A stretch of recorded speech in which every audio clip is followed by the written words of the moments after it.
Whenever I buy a book for a class or just am browsing the shelves of Barnes & Noble, I always tend to check out the plot synopsis they give you as a taste of what you're about to read. As I opened the cover to A Game of Thrones, the graphic novel, Volume 1, its first 2 lines caught me. You've read the books, you've watched the hit series on HBO. A good first 2 lines to any plot summary, as it draws both fans in from the novel as well as the TV show. For me, I became interested in how everything, from the plot to the characters to the dialogue, transferred over from a book to television and then to a graphic novel. I wonder what would have been different had the order from which each media appeared had been changed.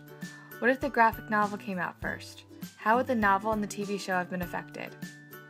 Using these central questions, I delved into the graphic novel to compare and contrast all 3 media versions of The Game of Thrones. The title page of this issue 1 may be the most iconic image of the whole graphic novel to me. It focuses on Ned Stark cleaning his sword after the beheading of a traitor from the Night's Watch. Above him is the Heart Tree, as the novel refers to it.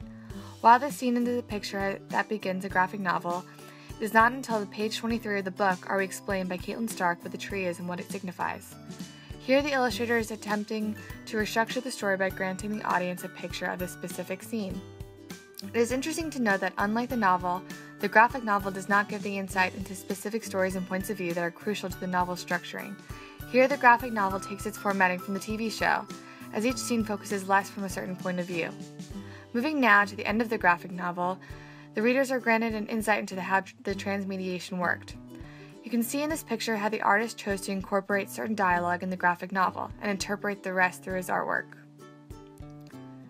It is interesting that the artist did not take the TV show actors as a way to copy the characteristics of the characters. Obviously, there are many comparisons that are seen between both the characters on the TV show and within the graphic novel, but in no way are they identical.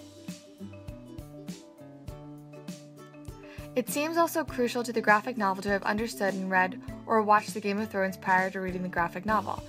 There are many instances where the audience can gather confusion as to whose name is what, as well as where they are specifically within Westeros, if they did not already understand the basic outline of the story.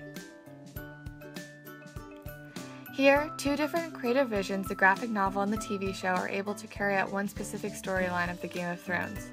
This, to me, is crucial in transmediation because it allows for variety within the story. The story becomes less structured and more open to interpretation.